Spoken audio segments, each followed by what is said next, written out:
Entonces, seguimos. Bien, entonces, ¿cuáles son sus tres mecanismos? Repito, catálisis ácido-base, catálisis covalente y la catálisis por iones metálicos. En la catálisis ácido-base, siempre la unión enzima-sustrato está participando en una transferencia de protones, es decir, un aceptor que sería la base y un dador que sería el ácido, tanto enzima como sustrato. En la catálisis covalente se crea un enlace covalente transitorio entre la enzima y el sustrato, y eso aumenta a la vez la interactividad de enzima-sustrato, y la otra catálisis la dan los iones metálicos que proporcionan como cofactores de la enzima, actúan ya sea orientando el sustrato de una forma correcta, estabilizando su carga eléctrica, favoreciendo la oxidorreducción o transferencia o aceptación o robo de electrones, y también cambiando la polaridad de un enlace.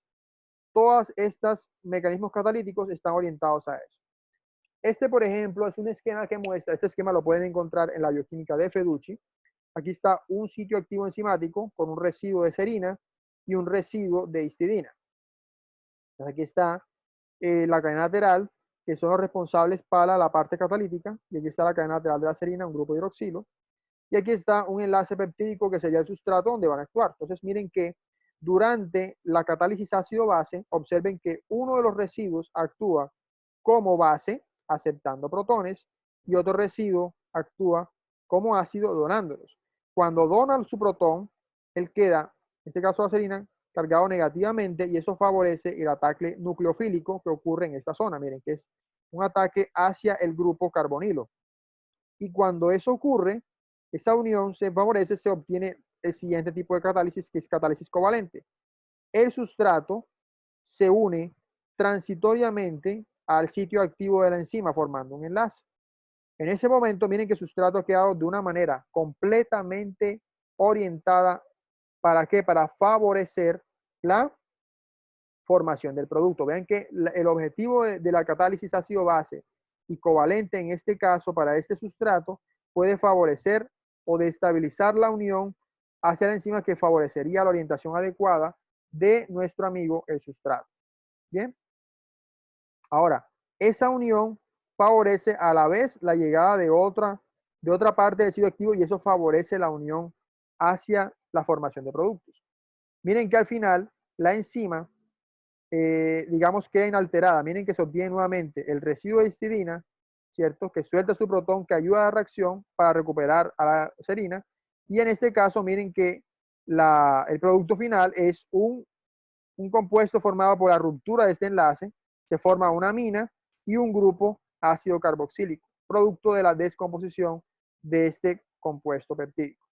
Bien, este proceso es clave para que ustedes entiendan cómo actúa el mecanismo catalítico, favoreciendo la orientación del sustrato en la enzima y a la vez favoreciendo que la reacción se dé de una manera adecuada, pero también que la enzima quede completamente igual al final y al inicio de la reacción. Entonces vean que la enzima queda enteramente inalterada. La enzima es la misma. Y lo único que hicieron los sitios activos, o el sitio activo en este caso, fue favorecer la orientación adecuada del sustrato. Ahora, el otro mecanismo catalítico que he hablado es el llamado mecanismo por ion metálico. En este ion metálico se conoce comúnmente como cofactor. Es un catión metálico, es un compuesto metálico, o más bien un átomo metálico que ha sufrido pérdida de electrones y queda cargado positivamente. Lo se llama catión metálico. Ese catión metálico actúa principalmente favoreciendo en este caso la acción en el sitio activo. Vean, por ejemplo, aquí tenemos este compuesto, es un nucleótido. ¿Ven? Base nitrogenada, azúcar pentosa y grupo fosfato. Entonces, esta, digamos que es una enzima. Aquí tenemos esto es el sitio activo. Es un sitio activo aquí, esta es una enzima completa.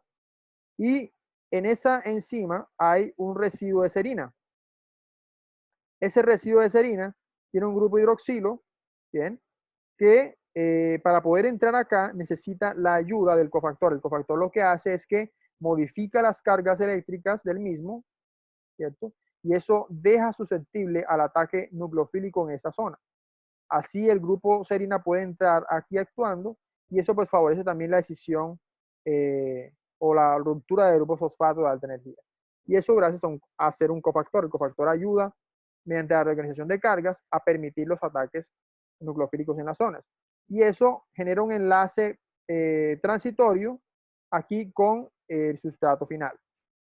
Y el grupo fosfato sale de la reacción como tal. Esa es una reacción típica de hidrólisis de grupos fosfato que ocurre normalmente en los nucleótidos. Bueno, aquí hay un tema muy interesante que quiero que ustedes lo vean un poquito, lo vamos a profundizar un poquito más y nos va a ayudar mucho para lo que viene o lo que sigue de enzimas, que es la nomenclatura de las enzimas. Bien, tradicionalmente existe un sufijo, una terminación para todas las enzimas, dependiendo de qué tipo de compuesto cataliza, ¿cierto? Que es la terminación asa. Por ejemplo, para el caso de las enzimas que catalizan la hidrólisis de lípidos, tenemos las lipasas, que son enzimas normalmente que actúan sobre lípidos. Las amilasas, por ejemplo, que actúan sobre grupos almidones, ¿cierto? O grupos por ejemplo, para el caso de glucógeno en el hígado. Las proteasas que actúan hidrolizando proteínas, también. Proteasas. Y el prefijo asa indica normalmente la acción de una enzima. ¿Sí? Entonces, eso es lo que se conoce como nomenclatura tradicional de enzimas. El nombre del sustrato de reacción que catalizan, más la terminación asa. Pero existe otro tipo de nomenclatura, que es la llamada nomenclatura sistemática, creada por el Sistema Internacional para Nomenclatura y Clasificación de Enzimas, creado por la Enzyme Commission, o EC, de la IUBMB, o International Union of Biochemistry and Molecular Biology, Unión Internacional de Bioquímica y Biología Molecular. Esa comisión de enzimas ha designado una base de datos completa de todas las enzimas conocidas por la biología molecular y por la bioquímica para poder, digamos, tener un catálogo sistemático de todas ellas y poder clasificarlas dependiendo exclusivamente de todos los tipos de reacciones que pueden catalizar. Bien, entonces, ese mecanismo, de pronto ustedes ya lo hayan visto.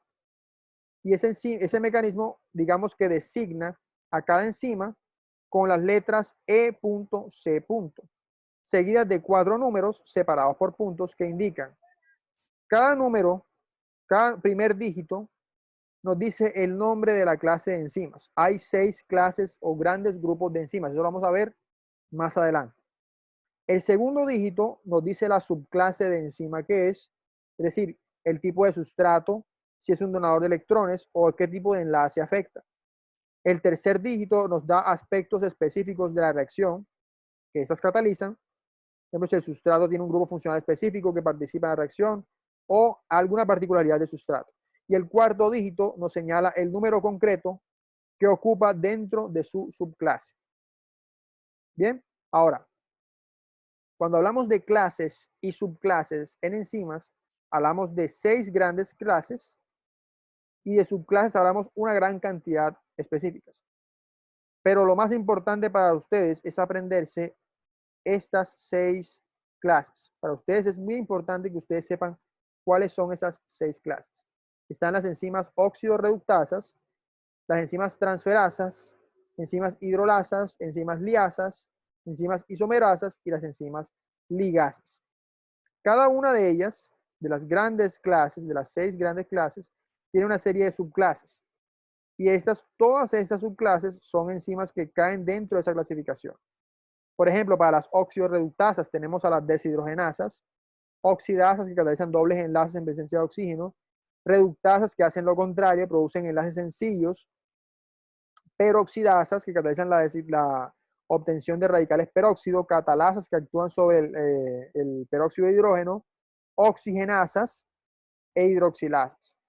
Esas, digamos, esas subclases, todas ellas son oxidorreductasas porque funcionan con el mismo principio, ¿cierto? Ahora, un ejemplo, por ejemplo, de nomenclatura sistemática es esta. Esta enzima que se encuentra acá, que es la llamada exogenasa 1, aquí está la representación a ver, ¿quién me dice cómo se llama esta representación de enzimas? Esa que acaba de poner la diapositiva, ¿cómo se llama? Alfa. A ver, esta que está aquí que estoy mostrando. ¿Cómo se llama este modo esquemático de estructura terciaria? Esta representación.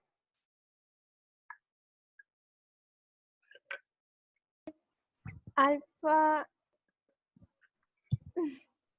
Alfa hélice. No, mentira, no sé. Sí, son alfa hélices, correcto, pero ¿cómo se llama la representación? Hay varios tipos, space field, superficie, cinta, licorice. De cinta. Muy bien, una representación de cinta, muy bien. Eso es lo que quiero que sepan ahora, cuando apenas vean una representación, sepan a qué nos referimos. Obviamente aquí miren que hay una gran población de hélices alfa, es una enzima bastante enriquecida, y aquí hay unos giros beta, aquí los ven chiquiticos, no se ven mucho, pero ahí están los giros beta.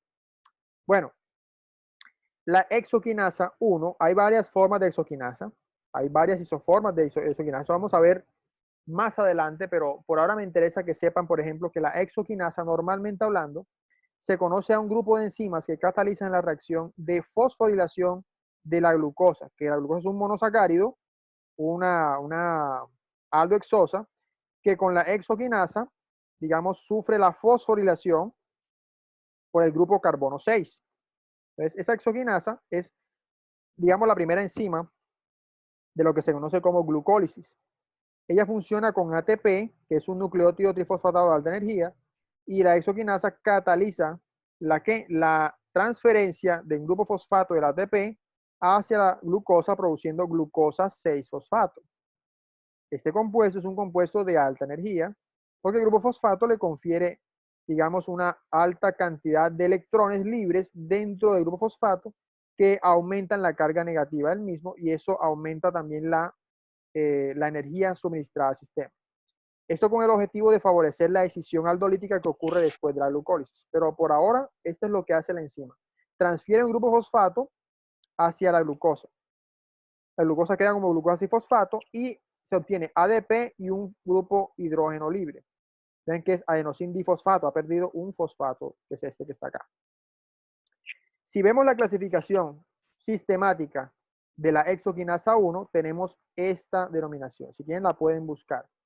E.C.2.7.1.1.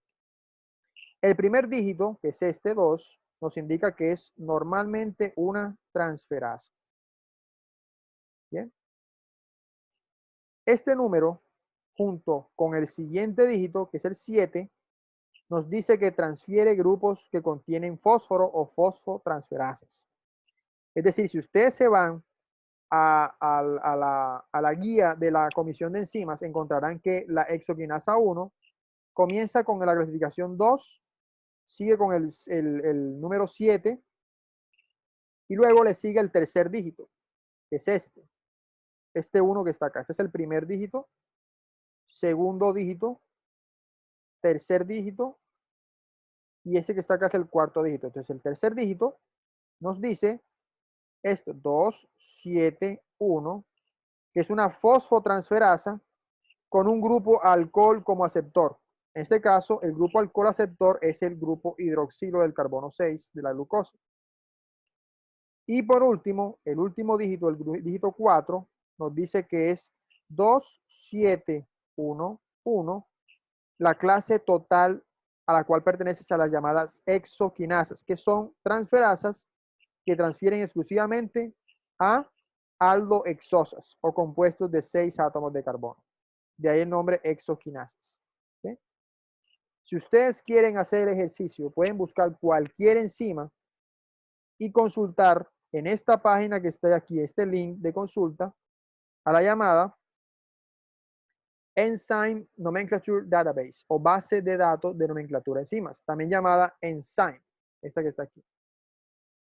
Esta base de Enzyme es la base de datos de nomenclatura de enzimas más completa del mundo y tiene la clasificación de todas las enzimas a partir de los dígitos, clases de enzimas, por descripción, por compuesto químico sintetizado, por cofactor y por cualquier otro término como tal. Les recomiendo que esta página la tengan en sus favoritos de búsqueda porque vamos a estar trabajando mucho con ella, sobre todo en lo que viene de enzimas más adelante, para que ustedes sepan clasificar cada una de las enzimas que van a trabajar en el taller. Les recomiendo que guarden esta página. Aquí en este manual que se muestra acá, Enzyme User Manual, este es un pantallazo de la página. Aquí ustedes pueden descargar el manual de uso que muestra todas las clasificaciones encontradas para todas las enzimas posibles. Ustedes pueden buscar cualquier enzima y encontrarán siempre su código o su número EC. Miren que aquí puse 2711 para buscar específicamente a la exoquinasa. ¿Bien? Chicos, ¿alguna pregunta, inquietud hasta el momento?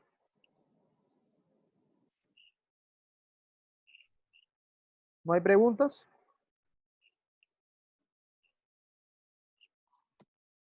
Chicos, ¿no hay preguntas? No, profe. No, profe, siga. Muy bien. Bueno, voy a terminar la idea de que tengo aquí a pendiente y después les explico cómo va a ser el taller y después les voy a explicar la partecita más adelante. Entonces, voy a hablar ahorita para finalizar ya la clase de los 6 grandes grupos de enzimas que existen, ¿bien? Eso por un lado. Voy a ponerlo aquí. Entonces, espero que todos estén viéndolo ahí. Entonces, bueno, como les decía, esta es la base específica de nomenclatura que existe, Enzyme, o base de datos de nomenclatura de enzimas. Y habla de básicamente de las 6 grandes clases de enzimas que existen.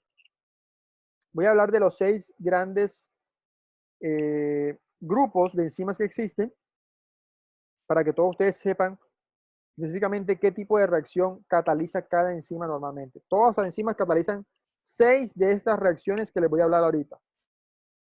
Por ejemplo, el primer grupo, que son las oxidorreductasas, catalizan reacciones de óxido-reducción, en las cuales los electrones de un compuesto y otro son eliminados o aceptados por otra. Entonces, siempre en una reacción de óxido-reducción va a existir un agente reductor, ¿cierto?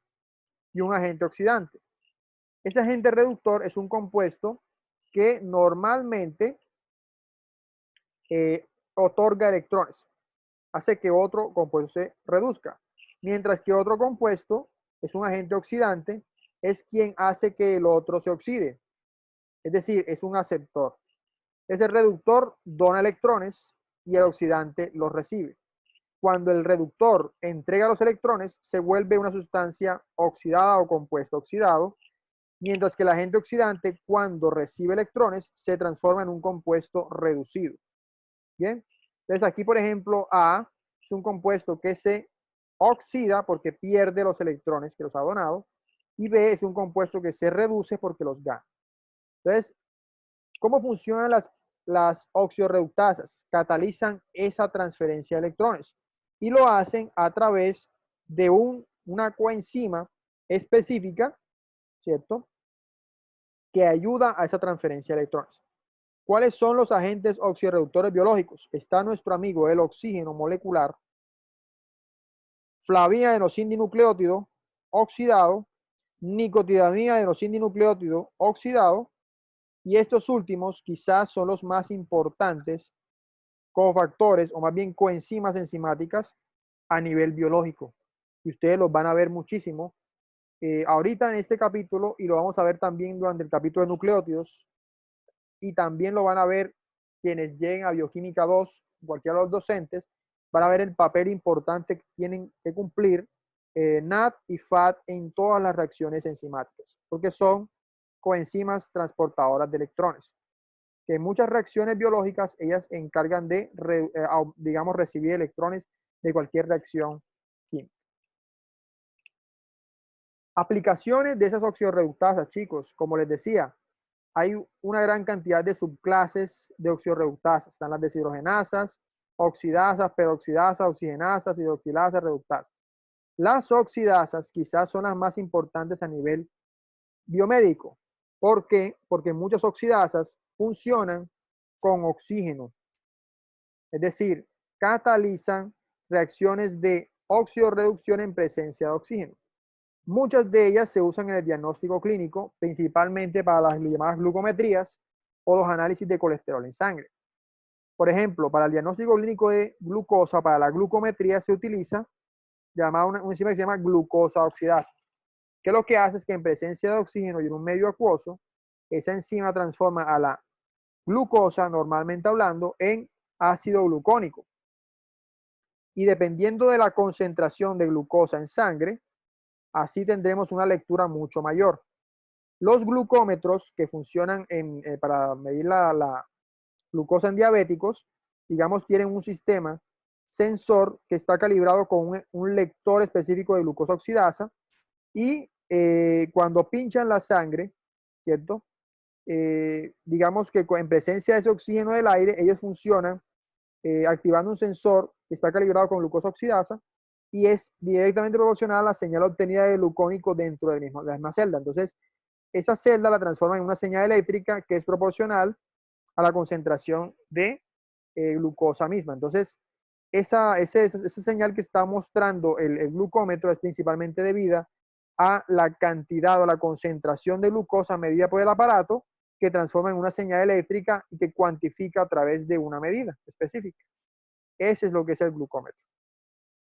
Para quienes estén interesados, la glucosa oxidasa de los glucómetros es la EC1134. Si quieren pueden buscarla como ejercicio ahorita en la base de datos.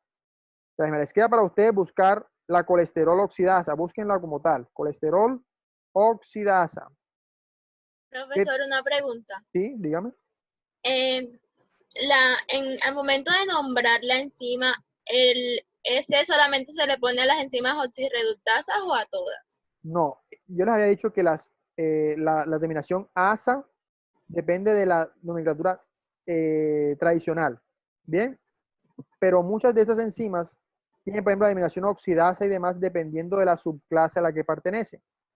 Y la subclase me la ofrece la clasificación tradicional, o la nomenclatura sistemática de la Comisión de Enzimas. Entonces, les recomiendo siempre que revisen la clasificación de la Comisión de Enzimas, que es mucho más exacta en dar qué tipo de enzima es, porque ya han catalogado a las reacciones que estas catalizan. ¿Bien? Gracias. ¿Listo? Entonces, siempre, chicos, siempre busquen el código para poder saber cuál es la clase y la subclase específica de la misma para saber qué tipo de enzima es y qué tipo de reacción cataliza particularmente hablando. Bien. Bien, hasta ahí no hay preguntas, chicos, no hay inquietudes. ¿No hay dudas? Profesor, Ujú. los agentes que mencionó solo actúan ahí en ese caso, en la oxidorreductasa. En este caso, las oxidorreductasas, sí, estos compuestos que son agentes oxidorreductores, actúan exclusivamente en estas enzimas porque son agentes que aceptan y transfieren electrones, principalmente las llamadas coenzimas de nicotidamina y de flavina, que se llaman FAD y NADMAS. Eso lo van a ver ustedes más adelantico. Para el caso, por ejemplo, las oxidasas, ese aceptor de electrones es nuestro amigo el oxígeno, por eso tienen su nombre oxidasas. Otras, por ejemplo, funcionan con otros cofactores. Muchas deshidrogenasas, por ejemplo, funcionan por ejemplo, con la escisión de ATP. Muchas hidroxilasas funcionan, por ejemplo, con grupos hidroxilos. Las oxigenasas lo usan con el oxígeno normalmente hablando, pero oxidasas usan o producen peróxido, es decir, dependen de qué tipo de compuesto aceptor final es quien recibe. Entonces, ustedes pueden, si quieren, pueden buscar en la guía que les había puesto, la guía de enzimas, de la Comisión de Enzimas, para que ustedes puedan saber qué tipo de reacción cataliza cada una de ellas. Con toda certeza del caso se van a encontrar con una inmensa cantidad, un catálogo enorme de sustancias. ¿Qué otra pregunta tienen, chicos?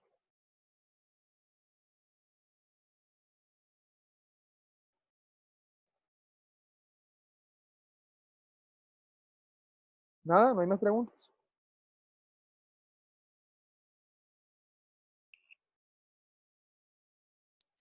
Bueno, si no hay preguntas, seguimos.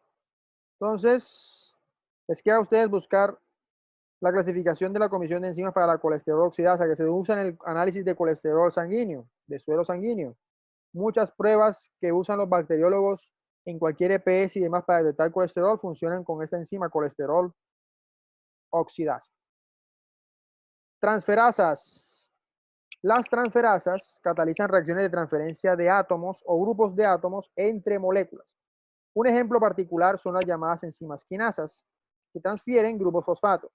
Vimos un ejemplo hace poquito, que es la hexoquinasa. Y está en el mismo código de la comisión de enzimas que les puse hace poquito. También se le conoce como fosfotransferasa porque es una enzima que transfiere grupo fosfato del ATP hacia la glucosa, dejando un ADP residual.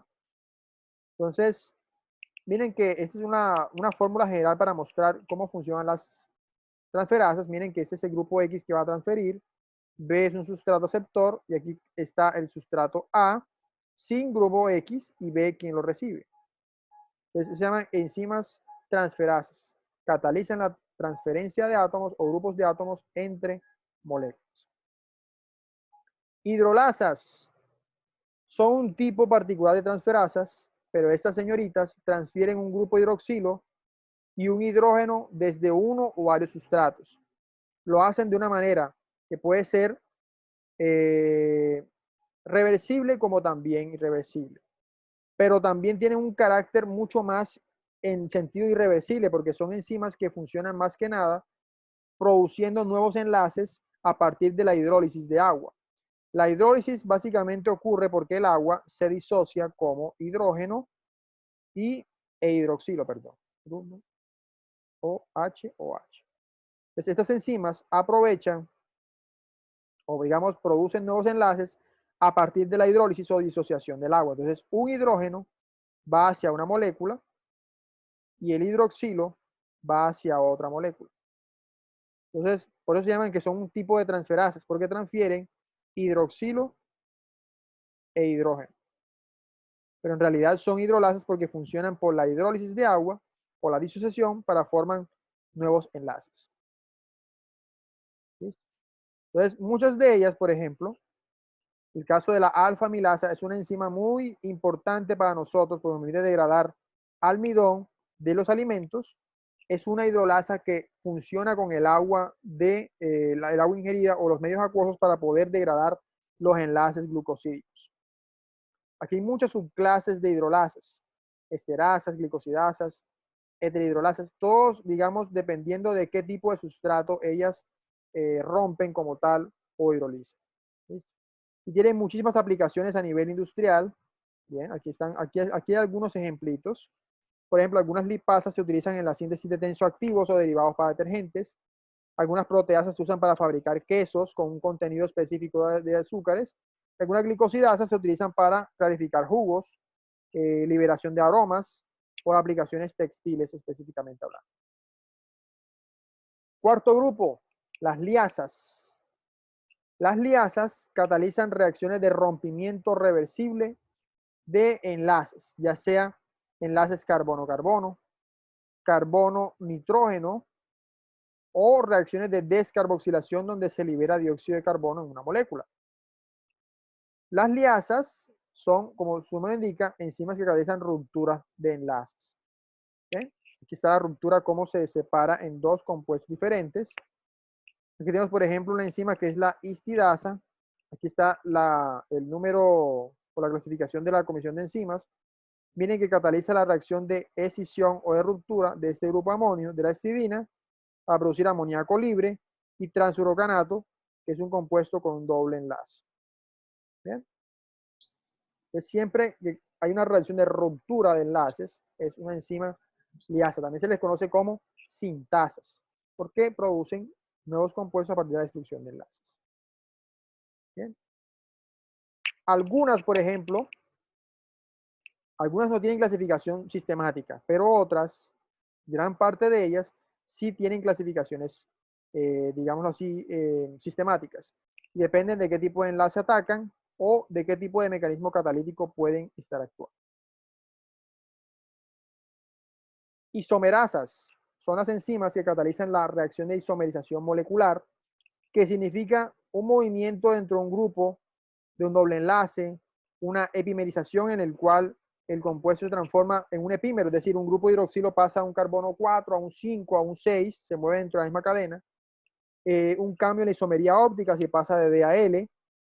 todas esas enzimas que catalizan ese tipo de reacciones se llaman isomerasas, que son transformación de compuestos a grupos isoméricos. Son, por ejemplo, un compuesto A puede pasar a su isómero B. Eso lo cataliza una isomerasa. Ejemplo, glucosa 6-fosfato isomerasa, que toma a la glucosa 6-fosfato obtenida de la hexoquinasa y la convierte en una cetohexosa, una fructosa 6-fosfato, que pasa de glucosa 6 a fructosa, que es su isómero, de 6 átomos de carbono, pero como una cetosa. Miren aquí, como ustedes pueden observar. Este compuesto, estos dos son isómeros. Entonces la reacción la cataliza una específica isomerasa. Y por último, las ligasas, que son enzimas que catalizan la unión de dos grupos químicos, pero usando la energía de la hidrólisis de un nucleótido trifosfatado. Entonces, estas enzimas ligasas, como su nombre dice, ligan o unen a dos compuestos para formar un enlace nuevo. Pero la formación de enlaces la hacen a expensas de la hidrólisis o rompimiento de moléculas trifosfatadas de alta energía, ATP, GTP o genalil trifosfato, etc. Aquí miren que el ATP ha sufrido una decisión, se convierte en ADP y fosfato libre, y esa energía liberada durante esa hidrólisis se usa por la enzima para poder unir enlaces. Por ejemplo, esta reacción es una enzima bastante importante porque permite la síntesis de glutationa. La glutationa es un compuesto a nivel de las células que, digamos, disminuye el daño oxidativo hacia las membranas celulares. Este compuesto se utiliza a partir de la cisteína y, digamos, un compuesto que es la glutamina. Esa unión se cataliza a través de la hidrólisis de ATP. Miren que se produce ADP y fosfato libre y se une cisteína con el compuesto derivado de la L-glutamilcisteína, que es un compuesto que se obtiene de la unión de glutamina y otra molécula de cisteína dentro de la membrana celular. Y eso se permite obtener un compuesto que es la glutatión. Es un compuesto altamente nitrogenado de alta capacidad antioxidante para nuestro cuerpo. Así como hablábamos de las ligasas como las sintasas, las ligasas se conocen normalmente también como sintetasas.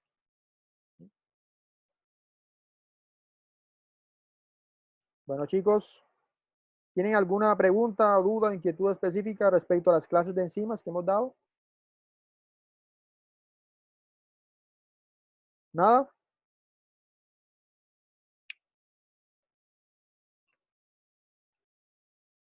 ¿No hay dudas? Bueno, No, profesor. chicos, entonces 3:56, eso es todo por hoy. Voy entonces a comentarles los detalles, se los voy a mostrar, a compartir aquí rápidamente para darles unas indicaciones.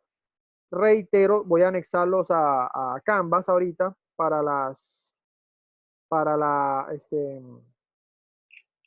la clase que viene, para que ustedes vayan trabajando y demás. Y bueno, pues con respecto a eso no hay ningún inconveniente. Entonces, voy a abrir aquí el taller de enzimología para mostrarles. Bastante complicado el taller, pero bueno, pero ustedes vayan trabajando esa partecita.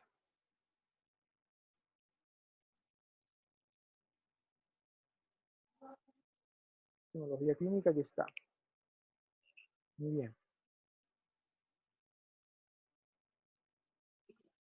Bueno, chicos, no sé, voy a compartir estos aquí. ¿Bien? Bueno, ¿alcanzan a verlo ahí todos? Bien, este taller se llama Taller de Enzimología Clínica. Bien. Este taller consta de 5 preguntas, pero estas preguntas que están acá son preguntas genéricas. La parte específica que me interesa es la pregunta número 3. Dice, describa las siguientes enzimas de forma detallada, enfocarse en el mecanismo bioquímico específico y para cada enzima especificar función, isoformas, rangos normales patológicos e importancia clínica.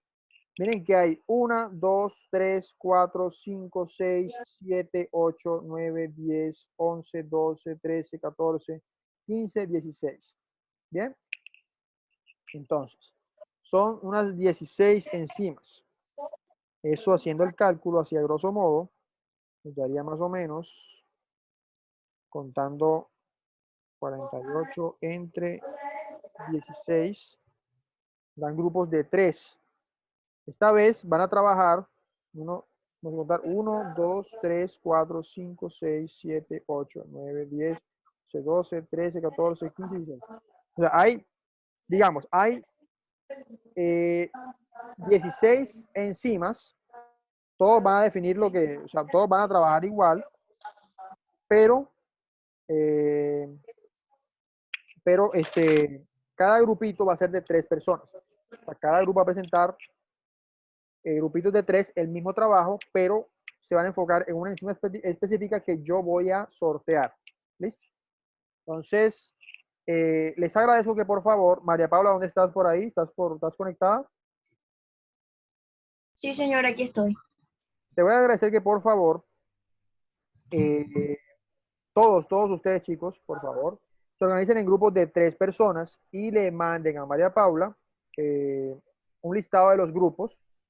Yo ese listado, María Paula por favor me lo manda, hago el sorteo y lo subo a Canvas para que todos ustedes sepan qué enzima le va a tocar. ¿Listo? Ya simplemente tienen que estudiar y todo, pero, reitero, yo escojo a cuál de los 3 es quien va a salir a exponer. Y va a exponer usando Zoom o va a tener que conectarse a través de la plataforma. ¿Cómo va a ser? No sé. Hay estudiantes que no tienen Zoom, que tienen problemas de conexión. Tienen que buscar la forma de conectarse. De todas formas, yo considero a los estudiantes que están muy lejos, están mal conectados, tienen problemas, yo los considero, pero tienen que demostrarme obviamente si tienen problemas de conexión. Lo otro es lo siguiente, el grupo, o sea, el resto de los 2 estudiantes pueden en vivo colaborar a la nota del grupo final. Es decir, si este se está escachando, pueden complementar a alguien del grupo para que no se vaya a perder esa nota. ¿Bien? O sea, Entonces, profe, como tal, todos tenemos que estar preparados con todas. es correcto, esa es la idea. Es decir, son 16 enzimas, grupos de 3 personas. Entonces, digamos que tocó la alfamilasa, vamos a suponer. Entonces, yo escojo a una persona, digamos que te escogí a ti, Elvia, listo, sabes, es tú. Digamos que te faltó una cosita, los 2 estudiantes soportan. Si soportan bien, entonces la nota se complementa y ya salió un poquito más alta, pero todos tienen que estudiar. Sino que yo voy a escoger a la personita que va a trabajar. Obviamente, yo voy a explicar qué va a explicar cada persona, que serían los puntos que se piden en el grupo 3. Se pide función, isoformas, rangos normales e importancia clínica. Listo. Eso es lo que tiene que exponer la persona. Es una exposición bastante cortita. Pero Profesor, pero una pregunta, ¿hablaría sobre las 3 enzimas o usted le No. diría como que... Digamos, a ver, salga el grupo de fosfoexoisomerasa, por decir algo. De ese grupo va a salir María Paula Cano. Sale María Paula Cano. Expone. Bien, tiene 5, máximo 7 minuticos para exponer sobre la enzima, este mecanismo. Si puede compartir la pantalla, mucho mejor. La idea es de que el grupo tenga un poquito de idea, hacer un pequeño seminario virtual. Bien. Y todos, obviamente, tienen la oportunidad de presentar los temitas, compartir pantalla, mire, esto es lo que pasa, así, más o menos.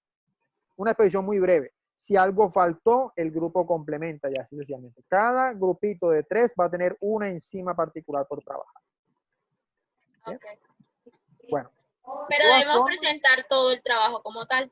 Sí, exactamente. El trabajo lo van a presentar todos los 3, o sea, los grupos de 3. Cada grupito va a presentar un trabajo completo con todos los puntos bien desarrollados. Entonces va a ser 2 notas. La nota del trabajo y la nota de la exposición. Son 2 noticas enseguida.